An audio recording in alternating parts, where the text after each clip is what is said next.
শিবরাত্রির অমাবস্যা যোগে যারা জ্যোতিষার্ণব গৌরবের কাছে প্রতিকার নিচ্ছেন তাদের জন্য আছে বিশেষ উপহার। পারদের শিবলিঙ্গ ও মন্ত্রপুত্র বেলপাতা সংগ্রহ করতে অগ্রিম বুকিং করুন এই ফোন নাম্বারে। নমস্কার, সরাসরি লাইভ অনুষ্ঠানে স্বাগত জানাই। ত্রম্বকং যজামহে সুগন্ধি পুষ্টিবর্ধনম উর্বারুকমিবং বন্ধনম মৃত্যুষ্মুখী অমৃতাৎ।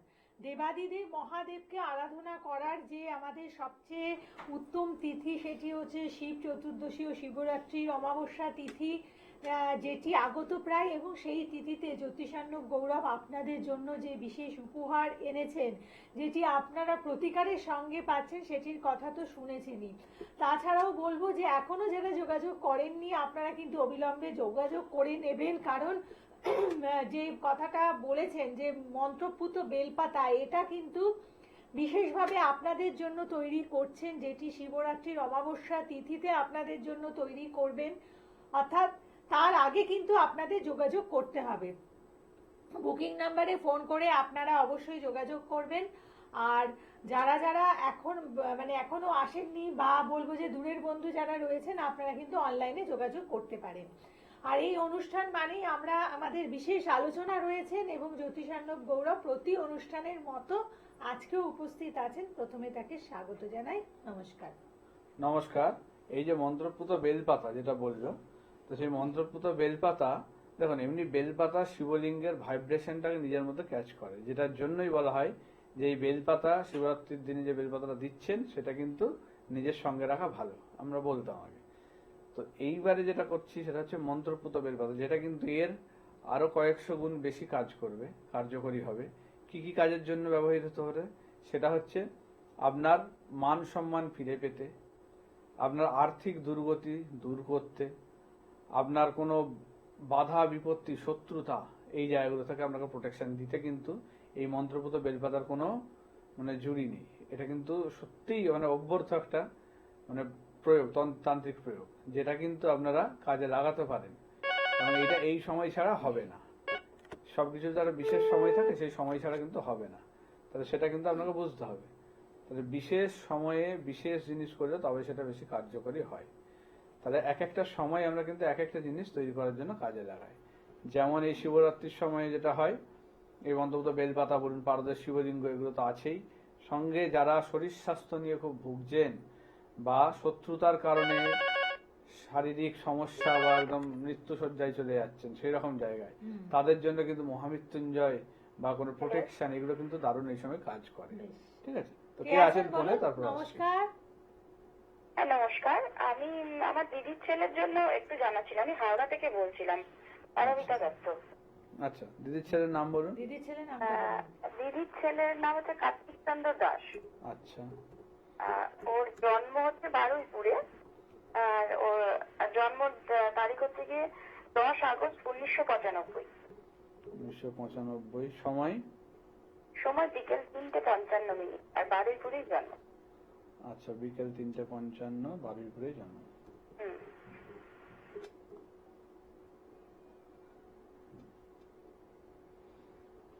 আচ্ছা আচ্ছা, ওর ছকটা হচ্ছে টিভিতে দেখাচ্ছি, আপনি দেখতে পাবেন। বৃহস্পতিবারে জন্ম, ধনু লগ্ন, মকর রাশি, শ্রবণা নক্ষত্রে জন্ম। ঠিক আছে, শ্রবণা নক্ষত্রের 3য় চরণে জন্ম, এবং দেবগণ। ধনু লগ্ন, মকর রাশি, অর্থাৎ লগ্নে এখন কিন্তু শনির ঢাইয়া চলছে। তাহলে সময়টা খুব একটা ভালো সময় নয়। ঠিক আছে, তাহলে ওর যেটা দেখা যাচ্ছে ধনুর এখন চতুর্থে চলছে, অর্থাৎ পারিবারিক জায়গা, অর্থাৎ বিবাহিত জীবন নিয়ে কিন্তু এখন সমস্যার জায়গা ওর চলছে। এবার কি নিয়ে কোশ্চেন আপনি বলুন, আমি সেটা নিয়ে দেখবো। কারণ সবগুলো এটাই প্রশ্ন। বিবাহিত জীবন যেটা, ওর 2 মাসের বিয়ে হয়েছে, ঠিক আছে। আচ্ছা, কিন্তু 1 মাস আগে ওর বউ বাপের বাড়ি চলে গেছে, আর আসতে চাইছে না। সেরকম কিছু কিন্তু হয়নি যে বাপের বাড়ি চলে গিয়ে না আসার মতো কোনো ঘটনা সেরকম ঘটেনি। আচ্ছা, ঠিক আছে, এবার তাহলে ছকটার দিকে আসা যায়। লগ্নের 2য় চন্দ্র শনির ঘরে বসে আছে, 3য় স্থানে শনি, 5মে কেতু। আচ্ছা, এইটা একটা প্রবলেমের জায়গা, খেয়াল রাখুন। 8ম স্থানে রবি শুক্র, তাহলে শুক্রটাও খুব একটা ভালো জায়গা নয়।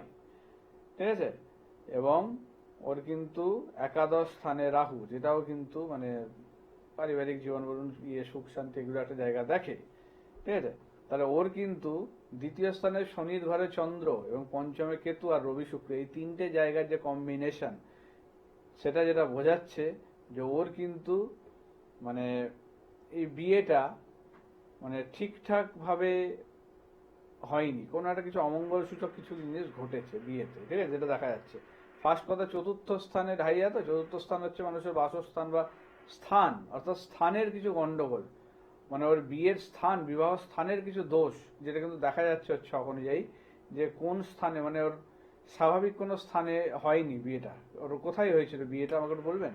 বাড়ির কোন জায়গায় হয়েছিল এক্স্যাক্টলি? বিয়েটা বলতে ওদের তো মানে মেয়ের বাড়ির কথা বলছি, সেরকম একটা খুব একটা অবস্থা ভালো নয়। হ্যাঁ। তো বাড়িটাও খুব ছোট, ওই যেরকম চারিপাশ ঘিরে ঘর আর মাঝখানে উঠোন থাকে ওরকম। হ্যাঁ। উঠোনেও খুব একটা জায়গা ছিল না, তো ওদের রান্নাঘরে কিছুটা কভার করে কিছুটা জায়গা বের করে বিয়ের মঞ্চটা করা হয়।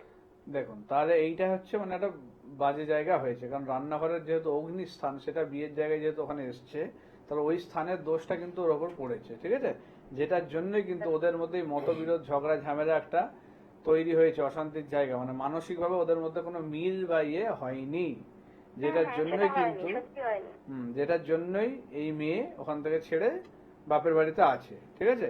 এবং আরেকটা জিনিস, এই জিনিসটা ঘটলে কিন্তু অনেক ক্ষেত্রে দেখা যায় যে বিবাহ চলাকালীন বা বিয়ের যে সময়টা, ওই 2-3 দিনের মধ্যে মানে কোনো শরীর অসুস্থতা বা কোনো দুর্ঘটনা ঘটায়, এরকম কি কিছু ঘটেছিল? হ্যাঁ হ্যাঁ, সেটা তো হয়েছিল। ওর যেদিন বিয়ে হয়ে যাওয়ার পর আমাদের বাড়িতে আর কি, দিদির বাড়িতে, ওই ভাত কাপড়ের অনুষ্ঠান চলার সময় মাথা ঘুরে পড়ে গিয়েছিল।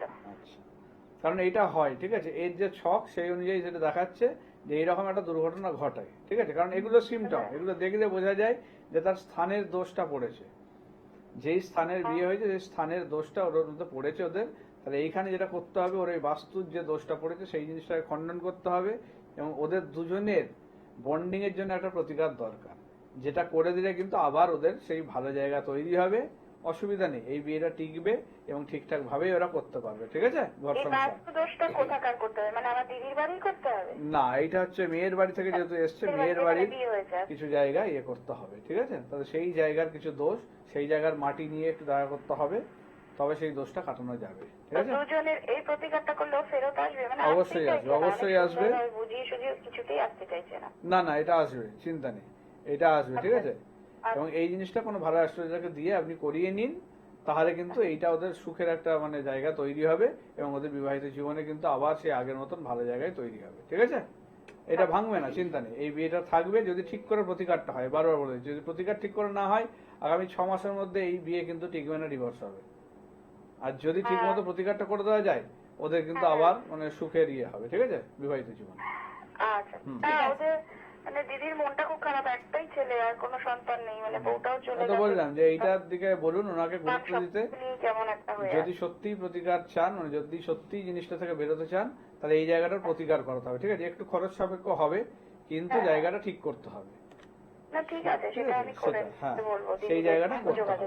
ঠিক আছে, আপনি ভালো থাকবেন। এবং দেখুন, মানে এরকম যে কোনো সমস্যার ক্ষেত্রে আমরা যদি মানে গোড়ার দিক থেকে একটু সচেতন হয়ে যোগাযোগ করি বা এই ধরনের, হ্যাঁ, অনেকে এগুলো গুরুত্ব দেয় না ঠিক মতো, যেটার জন্য প্রবলেমটা বেশি হয়, অনেকে অর্থের জন্য পিছিয়ে যায়। দেখুন, আমার একটা বড় রোগ হলেও তো আমাকে সেটা দেখাতে হবে, তো এটাকে সেরকমই একটা ট্রিটমেন্ট হিসেবে ভাবতে হবে। আমার নিজের জীবনটাকে ভালো করে তৈরি করার জন্য কিন্তু এই প্রতিকার খুব মানে বিশাল ভাবে দরকার আমার লাইফে। একটা ডাক্তারের যেমন একটা চিকিৎসা, সেটা কিন্তু আপনাকে করতেই হবে, যেটা দরকার সেই এমার্জেন্সি জায়গায় আমাকে কিন্তু করতেই হবে। একটা অপারেশন দরকার হলে আমাকে যতই খরচা হোক, যাই হোক, আমাকে কিন্তু যেমন করে হোক সেটা কিন্তু করতে হবে। তো সেইটা ছাড়া যেমন উপায় নেই, সেরকমই এই ক্ষেত্রেও মানে একটা সুন্দর লাইফ বা সুন্দর জীবন, বিবাহিত জীবন বলুন, তার কেরিয়ারের জীবন বলুন, নানা রকম জায়গায় সমস্যা মেটাতে কিন্তু এই প্রতিকারও কিন্তু ট্রিটমেন্টের মতো বুঝে জিনিসটাকে এগোতে হবে, এবং যথেষ্ট সিরিয়াস হয়ে এগোতে হবে, তবেই কিন্তু তার প্রতিকার করা সম্ভব। নাহলে শুধু আমরা করে দিলেই হবে না, যাকে করে দেওয়া হচ্ছে তাকেও কিন্তু সেই বিষয়ে ভক্তি, নিষ্ঠা এবং প্রচন্ডভাবে সিরিয়াস হয়ে জিনিসটা নিতে হবে, অবশ্যই তার কাজ হবে, ঠিক আছে। কে বলছেন? বলুন, কে আছেন? নমস্কার। আমি বালুঘাট থেকে দেখছি, একটু জোরে বলবেন। 14 নভেম্বর 1997 দুপুর 1টা। 14 নভেম্বর 1997 দুপুর একটা 7। আর জন্মস্থান বাগুইয়াটি থেকে বলছেন, বললেন তো? এটা কার ডেট অফ বার্থ? মেয়ের। মেয়ের নাম কি? মেয়ের কি নাম? ঈশিতা। আচ্ছা, কি নিয়ে জানবেন? এরিয়ার নিয়ে জানবেন। এখন কি করছে? পরীক্ষা দেবে মানে কম্পারেটিভ এক্সামের জন্য পরীক্ষা দিচ্ছে। আচ্ছা, ওর ছকটা দেখুন আমি টিভিতে দেখাচ্ছি, আমাকে একটু কনফার্ম করুন ডিটেলস গুলো। শুক্রবারে জন্ম, তাই তো? বলছি শুক্রবারে জন্ম, কুম্ভ লগ্ন, মেষ রাশি, ভরণী নক্ষত্রে জন্ম। আচ্ছা, আর নরগণ। কুম্ভ লগ্ন মেষ রাশি, যখন সময়টা একটু তো মানে প্রবলেমের সময়, কারণ 7.5 চলছে, ঠিক আছে? 7.5 চলছে মানে ওকে মানে একটু বেশি পরিমাণেই খাটাখাটনি করতে হবে একটা ভালো জায়গায় দাঁড়াতে গেলে। যতটা দিচ্ছে তার থেকে বেশি ওকে খাটতে হবে, কারণ শনি 7.5 চলছে, তখন একটা এমনি বাধা বা বিভিন্ন রকম প্রবলেম কিন্তু তার লাইফে ক্রিয়েট হয়, ঠিক আছে? ভালো জায়গাও নষ্ট করে অনেক ক্ষেত্রে, বুঝতে পারছেন কি বলছি? এবং ওর ছকে কিন্তু শনি বক্রী, তাহলে শনির 7.5 শনি বক্রী থাকলে এমনি একটু ভোগান্তির জায়গায় চলে আসে। তাহলে শনিবারটা ওকে অবশ্যই এখন নিরামিষ খাওয়াবেন, মাছ মাংস ডিমটা খাবে না, ঠিক আছে? আচ্ছা, ওর চাকরির জায়গা নিয়ে এবার ফার্স্টে দেখা যাক। লগ্নে কেতু বসে আছে, যেটা তো বাধা ফেলবেই। দ্বিতীয় স্থানে শনি, তৃতীয় চন্দ্র। আচ্ছা, দ্বাদশ স্থানে বৃহস্পতি নিচস্থ। দেখুন চাকরি বাকরির জায়গা, শুক্র মঙ্গল একাদশে বসে আছে, এটা ভালো জায়গা অবশ্যই। বৃহস্পতির ঘরে বসে আছে, লক্ষ্মী যোগ, ভালো দিক আছে। এবং দশম স্থানেও যেটা দেখা যাচ্ছে বুধ বসে আছে, সেটাও একটা ভালো কর্মস্থান। কিন্তু ওর ছকের 2-3টে গ্রহ খুব ভাইটাল, মানে যেগুলো খুব বাজেভাবে ড্যামেজ হয়ে আছে। এক দেখা যাচ্ছে রবি নিচস্থ, রবি নিচস্থ ঘরে বসে আছে, বৃহস্পতিও নিচস্থ ঘরে বসে আছে। তাহলে এই দুটোর কম্বিনেশন ছাড়া গভর্নমেন্ট জব বা মনের মতো চাকরি পেতে কিন্তু সমস্যা, বুঝতে পারছেন? তাহলে ওর রবি আর বৃহস্পতির প্রতিকার ইমিডিয়েট দরকার, তবে গিয়ে কিন্তু ভালো সাকসেস পাবে। কারণ ভালো যোগ আছে, সেটাকে নষ্ট করে দিচ্ছে কিন্তু রবি আর বৃহস্পতি। যতই খাটাখাটনি করুক, যাই করুক, ওর সামনাসামনি গিয়ে বাধা বা আটকে যাওয়া এগুলো কিন্তু আসবে রবি আর বৃহস্পতির জন্য, কারণ রবি নিচস্থ, বৃহস্পতিও নিচস্থ করে। তাহলে এই দুটো জায়গা কিন্তু ওর বিশেষ করে দরকার। আর লগ্নে কেতুর জন্য মনোযোগের কিছুটা অভাব, একটু মানে মানে যতটা খাটাখাটনি করার দরকার সেইটা ওর মধ্যে একটু আসবে না, ঠিক আছে? ও একটু লেথার্জি বা আলিস্যি ভাব আছে, যেটার জন্য অনেকটা জিনিস আবার নষ্ট করবে। লগ্নে কেতু থাকলে একটু মানে মানসিক ভাবে তাকে একটু হতাশা, ডিপ্রেশন বা অন্যদিকে চিন্তা ভাবনা ডাইভার্টিং হওয়া, সেই জিনিসগুলো কিন্তু চলে আসে। তাহলে ওর রবি বৃহস্পতির অবশ্যই প্রতিকার দরকার, শনিবারটা নিরামিষ এখন খেতে হবে, আর লগ্নে কেতুর প্রতিকার দরকার। এই 3টে জায়গা প্রতিকার করে দিন। ওর ভালো কেরিয়ার আছে, ভালো জায়গায় পৌঁছবে, ঠিক আছে? আর বিয়ের জায়গায় যদি বলেন সপ্তমে রাহু, এটাও কিন্তু খুব একটা ভালো জায়গা নয়। তাহলে সেক্ষেত্রে মানে খুব দেখে শুনে ছক মিলিয়ে বিয়ে দিতে হবে, এবং রাহুর প্রতিকার সেক্ষেত্রে বাঞ্ছনীয় করে নেওয়া দরকার, তবে কিন্তু হবে। এখনই করার দরকার নেই, এটা মানে কিছুদিন পরে করলেও চলবে রাহুর প্রতিকারটা, না হলে কিন্তু বিয়ে কিন্তু টিকবে না, ঠিক আছে? বলে দিচ্ছি, ওর বিয়ের যোগ এখন রাহুর দশা চলছে। হ্যাঁ, বিয়ের যোগ এখন 2026-এর ডিসেম্বর থেকে শুরু হচ্ছে, ঠিক আছে? ভালো যোগ 2026-এর ডিসেম্বর থেকে শুরু হচ্ছে ভালো যোগ। 2029-এর মে মাস পর্যন্ত আছে, অনেকটা টাইম আছে লম্বা, ঠিক আছে? এই 26 সাল থেকেই শুরু হচ্ছে এবং 29 সালের মে মাস পর্যন্ত আছে। কিন্তু অবশ্যই রাহুর প্রতিকার করে তবে বিয়ে দেবেন, না হলে কিন্তু বিয়ে টিকবে না। এটা কিন্তু আমি বলে দিলাম, আপনি লিখে রাখতে পারেন এটা, ঠিক আছে? ঠিক আছে। হ্যালো, কথা বলে কতটা স্যাটিসফাইড হয়েছেন বলুন। ঠিক আছে, এবার যেগুলো বললেন ওগুলোকে অবশ্যই একটু মানে মেনে গুরুত্ব দেওয়া উচিত। যদি গুরুত্ব না দেন, যেগুলো বললাম সেগুলো কিন্তু ঘটবেই, ঠিক আছে? সেগুলো থেকে মানে বের করা যাবে না। দেখুন, আমরা ভগবান নয় যে সব ঠিক করে দিতে পারবো, আপনাকেও সেই সুযোগটা আমাদের দিতে হবে, সেই সময়টা দিতে হবে, তবেই কিন্তু সেখান থেকে আমরা বের করতে পারবো, না হলে কিন্তু সম্ভব নয়। যখন তখন এসে বললে, সেই সময় যদি তার করার মতো জায়গা না থাকে, কিচ্ছু করার নেই আমাদের হাতে। তাহলে সেটা যেটা আছে বলে দিলাম, এগুলো কিন্তু অবশ্যই গুরুত্ব দেওয়া উচিত। দেখুন, শিবরাত্রিতে মানে যারা বিভিন্ন রকম দোষ খণ্ডন করতে চাইছেন তাড়াতাড়ি যোগাযোগ করবেন, আর বেশি জনের করা যাবে না কাজ, একদম। কারণ সময় সীমিত, আর হয়তো গোটা 2-3 জনের কাজ নেওয়া যাবে, ঠিক আছে, এর বেশি আর করা যাবে না। চেম্বার পাচ্ছেন হচ্ছে মালদা, মালদাতে শিলিগুড়ি, পাচ্ছেন। আসানসোল আর হচ্ছে তারাপীঠ ও কোচবিহারে, হ্যাঁ। তাই তো? এই 5টা জায়গায় আপনারা নতুন চেম্বার পেয়ে যাচ্ছেন এই মাস থেকে, শিলিগুড়ি, কোচবিহার, মালদা, তারাপীঠ এবং আসানসোলে, ঠিক আছে। যারা এইসব স্থানগুলো দেখাতে চাইছেন অবশ্যই আগের থেকে বুকিং করে ফোন নাম্বারে মানে তারপরে চেম্বারে আসবেন, ঠিক আছে। আচ্ছা, যারা পুরনো ক্লায়েন্ট আছেন তারাও যদি এই শিবরাত্রিতে পুজো দিতে চান বা বিভিন্ন ভাবে তাদের কিছু মানে সমস্যা চলছে বা কিছু চলছে সেগুলো নিয়ে একটু যদি টুকটাক দোষ খণ্ডন করাতে চান অবশ্যই আমাকে যোগাযোগ করতে পারেন, সেক্ষেত্রে পুজো দেওয়ার ব্যবস্থা থাকছে, সেগুলো কিন্তু করা হবে, ঠিক আছে। কে বলছেন বলুন? কে আছেন বলুন? নমস্কার। হ্যাঁ নমস্কার। কার ব্যাপারে জানবেন? বর্ধমান থেকে আমি আমার হাজবেন্ডের বলতে জানছি। বর্ধমান থেকে ফোন করেছেন, হাজবেন্ডের নাম আর ডেট অফ বার্থ বলুন। বিপ্লব চৌধুরী। হ্যাঁ, ডেট অফ বার্থ? আর ডেট অফ বার্থ 29/11/1990। 29/11/1990। সময় বলুন। ভোর 5টা। আর জন্মস্থান? কি ভোর ভোর 5টা? 5টা। কোথায়? বর্ধমান। বর্ধমান। আচ্ছা ঠিক আছে, সাথে থাকুন। হাজবেন্ডের কি নিয়ে জানবেন? মানে ওই কর্মের ব্যাপারে। কর্মের ব্যাপারে? কাজকর্ম। আচ্ছা, কি করছেন এখন? আমাদের গাড়ির ব্যবসা আছে, মানে খুবই অবস্থা খারাপ। ওকে, ঠিক আছে, দেখে দিচ্ছি। আচ্ছা, ওই ছকটা আমি টিভিতে দেখাচ্ছি, আপনি একটু দেখবেন। বৃহস্পতিবার জন্মবার, তাই তো? হ্যাঁ হ্যাঁ হ্যাঁ। তুলা লগ্ন, মীন রাশি, রেবতী নক্ষত্রে জন্ম। আচ্ছা, আর ওর হচ্ছে দেবগণ। দেখুন, মীন রাশি যেহেতু 7.5 চলছে, 7.5 সেকেন্ড স্টেজ, তাহলে এমনি সমস্যা, এটা কিন্তু আগের আরো মানে 2.5-3 বছর আগে থেকে শুরু হয়েছে সময়টা খারাপ, ঠিক আছে, যেটা দেখাচ্ছে, তাই তো নাকি? হ্যাঁ হ্যাঁ হ্যাঁ। হ্যাঁ, কারণ ওই সময় থেকে 7.5 প্রভাব ঢুকেছে, তাহলে এইটা এখনো কিন্তু মোটামুটি ধরুন 4-4.5 বছর স্টে করবে, অনেকটা লম্বা টাইম 7.5 প্রভাব চলবে এই মীন রাশি যেহেতু, তো সেক্ষেত্রে এখন সেকেন্ড স্টেজ চলছে, তাহলে এইটা কিন্তু মানে একটু সাবধান হতে হবে। ফার্স্ট যেগুলো বলছি একটু ইয়ে করবেন, একটা হচ্ছে মানে লোহার আংটি বা ঘোড়ার খুরের যে আংটি হয় সেই আংটি শনিবার দিনে ডান হাতের মধ্যমাতে কিন্তু ওনাকে ধারণ করাবেন, ঠিক আছে। মানে ঘোড়ার লাল দিতে হয়। ঘোড়ার নাল দিয়ে যে আংটি তৈরি হয়, কালো ঘোড়ার হলে বেশি হয় ভালো, তাহলে সেই জিনিসটা ডান হাতের মধ্যমাতে মাঝের আঙুলটাতে আপনি শনিবার দিনে ধারণ করাবেন।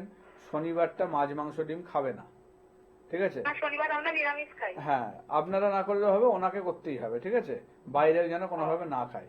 আচ্ছা, ওনার দ্বিতীয় স্থানে রবি শুক্র, অর্থাৎ ধনস্থানে দারিদ্র যোগ, তাহলে সেক্ষেত্রে ভালো জায়গাও নষ্ট করে দেয়, হয়তো বিজনেস ভালো ছিল সেটাও কিন্তু মানে ডুবতে বসেছে, যেটা দেখা যাচ্ছে। হ্যাঁ, কারণ এই যে রবি শুক্রের জন্য দারিদ্র যোগ, এটা কি কোনো খণ্ডন করা হয়েছিল আগে?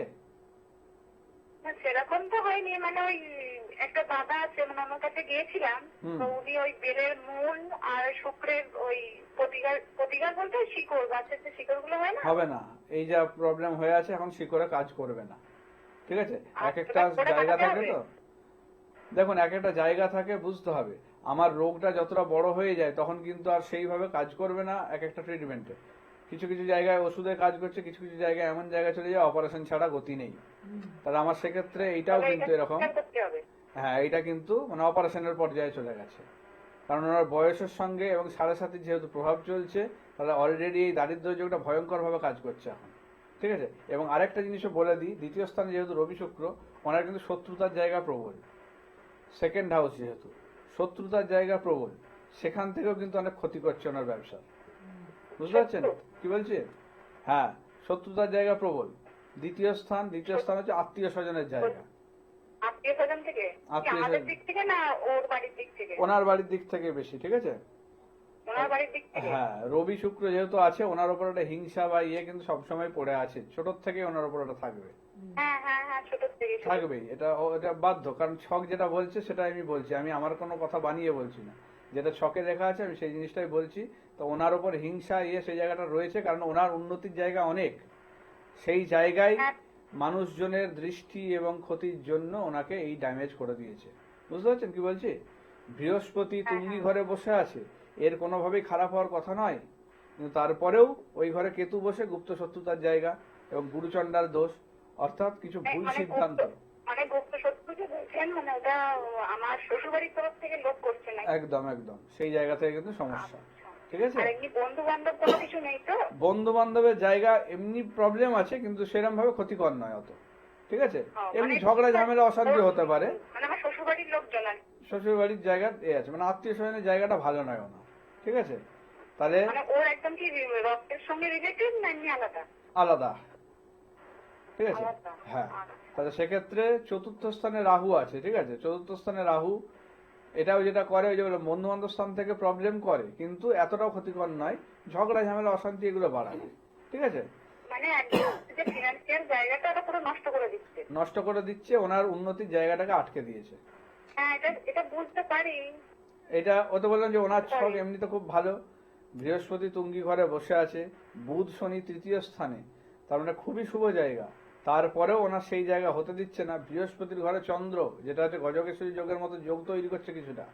তাহলে এইগুলো যোগ থাকলে তার কিন্তু কোনো দিকে আটকায় না, তাকে মানে দিন দিন তাকে উন্নতির দিকে নিয়ে যায়। এটা ঠিক কথাই। ওই যে আমার হাজবেন্ডের বৃহস্পতিটা খুব তুঙ্গি, কিন্তু আদার্স গুলো তো ডিস্টার্ব করে দিচ্ছে। আধার গুলো ডিস্টার্ব করে দিচ্ছে, এবং সেই কারণেই ওই শত্রুতার জায়গা তৈরি হয়েছে। ঠিক আছে, যেটা কিন্তু ওনার ছোট থেকেই ওনার উপর দৃষ্টি। বলুন কি বলছেন? বলছি ফিনান্সিয়াল অবস্থা এত খারাপ, মানে বলার মতো না। ওই যে বললাম, এগুলো ঠিকঠাক সময় প্রতিকার হয়নি, এগুলো আরো আগের থেকে করতে হতো। এখনো সময় আছে, এগুলো ঠিক করে করিয়ে নিন কোথাও। ঠিক আছে, এগুলো করিয়ে নিলে ঠিক হয়ে যাবে তো? অবশ্যই ঠিক হবে, অবশ্যই ঠিক হবে। এখনো সেই সময় আছে, তবে মূল পরে হবে না, এটা আপনাকে বলে দিলাম। খরচ কিছু পড়বে, কিন্তু সেটা করতে হবে আপনার ভালোর জন্য। বর্তমান থেকে ফোন করেছেন? ঠিক আছে, হ্যাঁ, বর্তমান থেকে ফোন। সেই ব্যবসা দাঁড়িয়ে যাবে আবার, কিন্তু কিছুটা খরচ আপনাকে করতে হবে, সেটা মাথায় রেখে। ঠিক আছে, এটাকে আপনার একটা ওই যে বললাম যে অপারেশনের মতো জিনিস ভেবে এগোতে হবে। আর বর্ধমানের কাছাকাছি কোথায় চেম্বার পাচ্ছে? বর্ধমানে আপনার চেম্বার আছে, বর্ধমান স্টেশনের কাছেই আছে, তিনকোনিয়া নটরাজ হোটেল ওখানে আছে। আপনারা পেয়ে যাবেন সেখানে। যারা দেখাতে যাবেন আগের থেকে বুকিং নাম্বারে ফোন করে নাম বুক করে আসতে পারেন। ঠিক আছে, তাহলে এই জিনিসগুলো বুঝতে হবে। একটা টোটকা আজকে বলি, সামনে শিবরাত্রি আছে, শত্রুতা এবং মান সম্মান হানি, মানে অপমান হচ্ছেন, নিজের ঠিকমতো সম্মান মর্যাদা পাচ্ছেন না, এবং শত্রুতার থেকে বিভিন্ন ভাবে ভুগছেন, সেক্ষেত্রে আপনি একটা টোটকা পালন করুন। কি করবেন? 10টি গোলমরিচ এবং 10টি লবঙ্গ এগুলো টক দইয়ের সাথে মিশিয়ে শিবলিঙ্গের মাথায় অর্পণ করুন, মানে অভিষেক করেন, যেটা আপনারা করেন, যে যেমন দুধ, দই, ঘি, মধু দিয়ে করেন, তো সেই টক দই যেটা যখন দিচ্ছেন, তার সঙ্গে 10টা গোলমরিচ 10টি লবঙ্গ মিশিয়ে সেই দইটা ঢালুন, এবং তারপরে সেটাকে গঙ্গা জল দিয়ে ধুয়ে দিন। তাতে কিন্তু আপনার মানে শত্রুতার জায়গা কমাবে, শত্রু দমন করবে, এবং আপনার মান সম্মান ফিরে পেতে সাহায্য করবে, অপমানিত হতে দেবে না। এই জায়গাটা করে দেখুন, অবশ্যই কাজ পাবে। ঠিক আছে, তাহলে যারা যারা যোগাযোগ করতে চাইছেন বা যে বিশেষ উপহার রেখেছেন, মানে যারা যারা প্রতিকার নিচ্ছেন, প্রত্যেকে কিন্তু একটি করে পারদের শিবলিঙ্গ এবং মন্ত্রপুত বেলপাতা পাচ্ছেন। আর পারদের শিবলিঙ্গ হচ্ছে একদম মানে অরিজিনাল পারদের শিবলিঙ্গ, যেটা সাধারণ মানুষের পক্ষে হয়তো বিচার করা সম্ভব নয়, কিন্তু যেহেতু ওনারা বিশেষজ্ঞ ব্যক্তিত্ব এই ব্যাপারে, অরিজিনাল পারদের শিবলিঙ্গ কিন্তু আমাদের খুব ভালো ভালো এফেক্ট রাখে, কারণ পারদ নিজেই একটা শুদ্ধতম ধাতু, আর সেই ধাতু দিয়ে যে শিবলিঙ্গ তৈরি করা হয়, সেখান থেকে কিন্তু আমরা প্রচুর শুভ ফল লাভ করতে পারি। অতএব এই সুযোগকে একেবারেই হাতছাড়া করবেন না। আর একথা হয়তো অনেকেই জানেন যে যে কোনো শিবলিঙ্গ পুজো করে আমরা যে ফল, মানে 1 লক্ষ বার পুজো করে যে ফল লাভ করি, পারদের শিবলিঙ্গ একবার পুজো করে সেই একই ফল লাভ করতে পারি। হ্যাঁ, এবার এই পারদের শিবলিঙ্গ যদি নিতে চান আলাদা করে, সেটার কিন্তু অবশ্যই আপনার বাড়ির সাইজ, ফ্ল্যাটের সাইজ, স্কোয়ার ফুট এগুলো দেখে কিন্তু মাপ করতে হয়। কারণ যে কোনো একটা কিছু বসিয়ে দিলাম তাতে কিন্তু আমার কাজ দেবে না, এটা কিন্তু মাথায় রাখতে হবে। তো পারদের শিবলিঙ্গ শুধু বসালেও হবে না, সেটাকে আবার মানে বিশেষ প্রক্রিয়ার মাধ্যমে জাগ্রত করে প্রতিষ্ঠা করতে হয়, তবেই সেটা কিন্তু আপনার বাড়িতে অ্যাক্টিভেট হয়ে কাজ করবে এবং সমস্ত কিছু নেগেটিভ এনার্জিকে সে অ্যাবজর্ব করবে। না হলে কিন্তু শুধু বসিয়ে দিলাম একটা পুজো করে, সেটা কিন্তু কোনো কাজ দেবে না। এটা আপনাকে বলে। আর যারা যারা যজ্ঞ করতে চাইছেন, বাড়িতে আপনি যদি যজ্ঞ করতে চান বা ব্যবসার স্থানে বা আপনার যেখানে প্রয়োজন, তার জন্য যোগাযোগ করুন। কারণ জানেন তো জ্যোতিষান্নব গৌরব একেবারে বাস্তু ভিজিটের সাথে বাস্তুযজ্ঞ করে থাকেন। আজকের পর্ব এতটুকুই। প্রত্যেকে ভালো থাকুন। নমস্কার। নমস্কার।